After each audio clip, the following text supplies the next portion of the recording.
అనుకున్న పనిని ఆలస్యంగా చేయడం అనేది పెద్ద జబ్బు ఇవ్వాలి.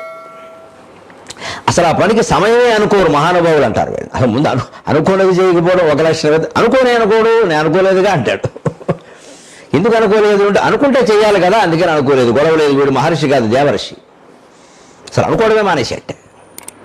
అనుకుంటే చేయాలి కదా, అనవసరంగా ఒత్తిడి వస్తుంది. కొంతమందికి పుస్తకం ఎదురుగా పెట్టుకుంటే చదువుకోవచ్చు కదా అంటే ఎదురుగా పెట్టాడు, ఎందుకంటే పెట్టుకుంటే చదవాలి కదా, దాన్ని మూల పెట్టేస్తాడు. అది గుర్తు రాకూడదు. అసలు బాధ్యత కలిగిన వాడు ఎలా ఉంటాడు, చదవాలి అనుకున్నప్పుడు పోనీ చదవాలని అనిపించకపోయినా పుస్తకం ఎదురుగా పెట్టుకుంటాడు.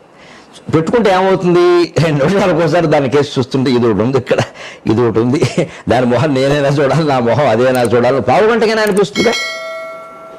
ఇప్పుడు ఎదురుగా ఓ మనిషి కూర్చుంటేనండి, దగ్గర వాళ్ళు దూరం వాళ్ళు ఎవరైనా ఎంతసేపు మాట్లాడకుండా ఉంటామండి, మౌనంగా ఉండలేం కదా, ఏదో మాట కలపాలి కదా. అలాగే మనం అనుకున్న పనికి సంబంధించిన వస్తువు మన ఎదురుగా ఉందనుకోండి, అది మంచం మీదో బల్ల మీదో కనపడుతూ ఆ పని చేస్తాం ఖచ్చితంగా, అది ఎదురుగా పెట్టుకోవాలి. ఆలస్యం ఎందుకు జరుగుతుంది అంటే అసలు మనసులో ఉద్దేశంలోనే ఎప్పుడు చేద్దాం, వీలైనప్పుడు, మనకి డబ్బులు ఏమైనా వస్తాయా, రానప్పుడు ఎందుకు, డబ్బులు వస్తేనే చేస్తాడు.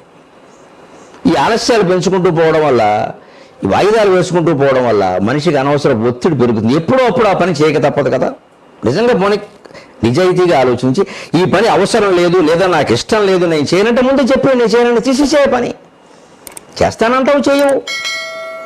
మరి నేను నమ్ముకునేవాడి పరిస్థితి, అందుకని ఒప్పుకున్నామంటే చేసి తీరాలి, లేదు ముందు చెప్పేసే నా వల్ల కాదు, గొడవ లేదు, ఆదినిష్ఠూరం మంచిది.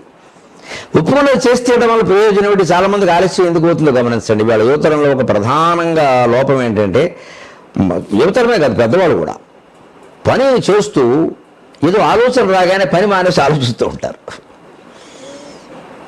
పని వాయిదా వేసేస్తారు, ఆలోచిస్తూ కూర్చుంటారు. ఏ పని చేస్తున్నా సరే ఆలోచనలు వస్తూ ఉంటాయి మధ్యలో, మనసు గాలివాటం మొదట్లోనే చెప్పుకున్నాం మనం. ఆలోచనలు ఎప్పుడు వస్తాయి, అసలు ఆలోచన రాకపోతే మనసు లేనట్టే లెక్క, మరణించినట్టే. మనస్సు ఎప్పుడు తనను తాను జీవింపజేసుకోవడం కోసం ఆలోచిస్తూ ఉంటుంది. శరీరం మీద మనస్సు ఆధారపడింది, శరీరం మనస్సు మీద ఆధారపడలేదు, మనస్సే శరీరం మీద ఆధారపడింది. ఎందుకంటే మనస్సు అనేది విడిగా ఉండలేదు ఒక శరీరం ఉంటే తప్ప. అందుకని శరీరానికి ఆయుర్దాయం పెంచి, శరీరానికి ఆకలి పుట్టించి అన్నం తిను, శరీరం కోసం కాదు, జీవుడు కోసం కాదు, దానికోసం అన్నం తిను, ఇది పెరుగుతూ ఉంటే అది ఆలోచిస్తూ ఉంటుంది. ఆశలు కూడా మనస్సే పెంచుకో, కారు కొనుక్కో, వెనకాల కూర్చో, 2 కార్లు కొనుక్కో, BMW కొనుక్కో, అప్పులు పాలైపో, సర్వనాశనం అయిపో.